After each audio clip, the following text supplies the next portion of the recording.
내가 저번에 콩쥐팥쥐 이야기를 어디까지 했더라? 그래. 거기 배씨 얘기를 해야지. 자, 배씨가 저번에 고생을 많이 시켰잖아.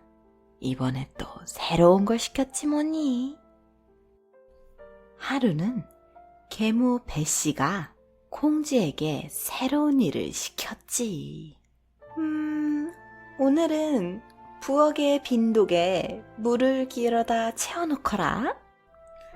물이 다 떨어졌다구나. 게으름 피지 말고. 알겠지? 착하디 착한 콩쥐는 배씨의 명에 따라 저 멀리 우물에서 물을 한 번, 두 번 열심히 길어다 독에 부었어. 근데 어찌된 일인지 아무리 길어다 부어도 독이 채워질 기미를 보이지 않았어.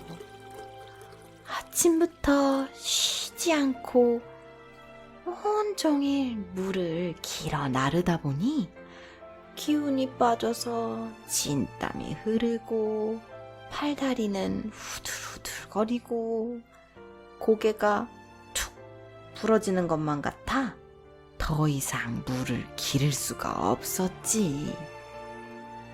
근데 그렇다고 물을 채우지 않을 수는 없지 않겠니? 그래서 할 수 없이 후들후들거리는 발로 다시 물동이를 머리에 얹고 터벅터벅 우물로 가려는데 저 마당 한쪽에서 맷방석만한 두꺼비 한 마리가 엉금엉금 기어오더니 버럭 소리를 질러 말했어. 콩쥐야, 네가 암만 물을 길어 부어도 그 독은 밑 빠진 독이라 결코 차지 않을 거란다. 그렇게 혼자 애쓰지 말고 내가 이르는 대로 해보렴. 독의 틈이 손가락 하나 들락거릴 정도만 하단다. 너가 그 독을 조금만 기울여주면 내가 그 속에 들어가 한동안 수단을 부리마. 어때? 어머, 두꺼봐. 나를 위해 도와주겠다는 그 마음은 너무나 고맙단다. 하지만 내가 타고난 고생을 어찌 남에게 미룰 수 있겠니? 아니야, 나는 괜찮단다. 그러자 두꺼비가 성을 또 버럭 내버렸지. 나도 그런 생각이 없는 바는 아니나 너같이 마음씨고 온 아이를 너의 계모가 일부러 고생시키려고 하는 것이다. 그런데 나로 말할 것 같으면 인간과 인연이 깊어 몇백 년 나이를 누리며 살아오고 있는 터이므로 나 같은 늙은 것이 그와 같은 일을 돌보지 않을 수가 없어서 이리 각별히 온 것이다. 그런데 네가 어찌 거절하여 이 늙은 것의 깊은 뜻을 업신여기느냐? 이에 콩쥐는 수긍하고 그 밑 빠진 독을 기울여 두꺼비가 엉금엉금 기어 그 밑으로 들어가게 해주었단다. 그리고 독을 바로 잡아놓은 다음 물을 쪼르륵 길어다 부으니 과연 몇 차례 안에서 독에 물이 가득 찼지. 콩쥐는 그 길로 배씨를 찾아가 가득 채웠다고 알렸어. 배씨는 겉으로는 좋아하는 척하며 웃어 보였으나 속으로는 요상한 생각을 품지 않을 수가 없었단다. 저것이 일전에도 난데없는 과실을 얻어오는 게 수상하더니 이번에는 밑 빠진 독에 불을 채워놓아? 아무래도 전현을 그냥 두었다가는 내가 큰일 나겠어. 아니, 도대체 어떻게? 전현이 어떻게 된 게 집이기에? 남이 할 수 없는 일들을 저렇게 해내는 게야? 어떡하지? 며칠 뒤 콩쥐의 외갓집 조시댁에서 무슨 잔치가 있어가지고 콩쥐를 불렀지. 아니 그러자 염치도 없고 인사도 모르는 계모배 씨는 큰 마누라 봉가잔치에 무슨 체면으로 나서려는 건지 콩쥐는 제쳐두고 제가 먼저 날뛰었다니까. 예, 콩쥐야, 너는 집이나 보도록 해라. 이 집안의 어른인 내가 잠시 다녀올 테니 너도 가고 싶거든. 일은 다 끝내고 오도록 해라. 우선 그래, 배 짜던 것이나 마치고 커피는 석선만 말려서 찌어놓으면 된다. 할 수 있지? 집 잘 보고. 배 씨는 그리 말하고는 자기가 가진 가장 화려한 비단 저고리를 꺼내 입고 꽁꽁 싸서 아껴두었던 진신을 꺼내 신고 한동안 수선을 피우면서 맵시를 내더니 팥쥐만 데리고 호련히 떠나버렸지. 배씨에게 한마디도 못하는 착한 콩쥐는 또 하는 수 없이 혼자 처진 어깨를 눈물 뚝뚝 흘리며 커피 석섬을 마당에 널어놓고 배틀 위에 올라앉아 짤깍짤깍 짜기 시작했어. 그런데 무슨 재주로 하루 만에 한 필 배를 짜고 석섬 겉필을 찢겠니? 콩쥐는 얼마나 울었던지 그 눈물이 배를 적시고 눈물이 또 눈앞을 가려서 정신을 못 차릴 지경이었단다. 그런데 이게 웬일인걸?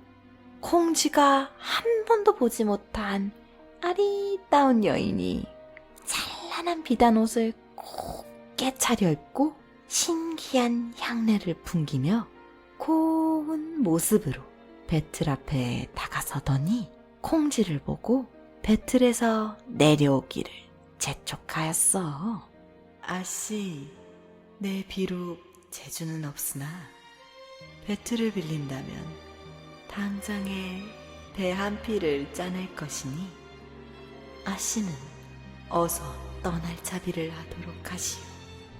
콩쥐가 얼떨떨해하면서 배틀에서 내려오자 여인은 배틀에 살포시 올라앉더니 얼마 안 가 짜던 배 한 필을 다 마치고 배틀에서 내려오며 말하였단다.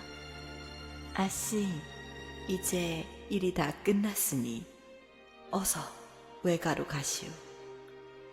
또한 가는 도중 좋은 기회도 있을 터이니 되도록 견디어보면 차차 고생을 면하고 호강을 누리게 될 것이오. 그러고는 한 비단 보자기를 풀어헤치더니 새로 지은 옷 한 벌과 댕기, 꽃신까지 새 것을 내어주면서 이렇게 말했지. 나는 하늘에서 내려온 직녀로 상제의 허락을 받고 이와 같이 왔으니 오래 머물지 못하오. 직녀는 이렇게 말하고는 호련히 공중으로 날아가 버렸지. 넋을 잃고 바라보던 공지가 가까스로 정신을 차리고 막대기를 집어들고는 벌떡 일어나 마당으로 내려가자 아까부터 거피 위에 앉아서 거피를 쪼아 먹던 새떼가 포르르 날아가 버렸는데 거피는 온데간데 없고 알맹이만 그대로 남아있었지. 알고 보니 새떼는 거피를 쪼아먹은 게 아니라 그 껍질을 벗겨놓았던 것이었단다. 하늘이 이 보잘것없는 소녀를 보살펴 주시는구나. 직녀님과 새떼 덕에 외가잔치에 갈 수 있겠어. 하늘이시여, 정말 감사합니다. 콩쥐는 서둘러 직녀가 준 옷으로 갈아입고 건넌마을 외갓집 잔치를 보러 갔지. 때는 바야흐로 춘 3월, 좋은 계절이라 여러 가지 아름다운 꽃이 모두 스스로 웃기를 맞이 아니하고 나는 새와 다른 짐승도 각기 그 즐거움을 누리고 있었단다. 콩쥐 또한 극한 감회가 스스로 서려 날아다니는 나비를 희롱하며 웃기도 하고 꽃도 탐내며 두서없는 생각에 잠겨가는 중에 어느 시냇가에 다다랐는데 물도 맑고 고기가 떼지어 노니는 것이 아주 볼만하였지. 콩쥐는 물을 움켜쥐어 손도 씻고 돌도 퐁당퐁당 던져 고기를 깜짝 놀래켜주고 나였어. 이때 뒤로부터 감사가 도임하는 행차가 위험을 갖추며 오느라고 벽제 소리를 지르며 주위 사람들을 물리는 바람에 콩쥐는 허겁지겁 시냇물을 뛰어 건너려다가 아이고 그만 잘못하여 신 한 짝을 물속에 붕 빠뜨리고 말았어. 그러나 무섭고 다급한 마음에 콩쥐는 감히 신을 건져보려고도 하지 못한 채 외가로 헐레벌떡 달려갔지. 뒤따르는 행차가 그 길을 지나칠 때였어. 감사가 무심히 앞을 바라보니 이상한 상서로운 기운이 눈에 띄었어. 그래서 부하를 지휘하여 그 상서로운 기운이 떠도는 언저리를 찾아보게 하였지. 그러나 별 다른 곳은 없고 다만 개울물 속에 작은 꽃신 한 짝이 있을 뿐이었지. 감사는 심중으로 매우 기이하게 여겨 부하로 하여금 그 신짝을 간수하도록 일러두었단다. 그리고 도임하자마자 신짝 잃어버린 사람을 찾아 각 처로 사람을 보냈어. 그 뒤로 어떻게 됐냐고? 그건 다음에 알려줄게.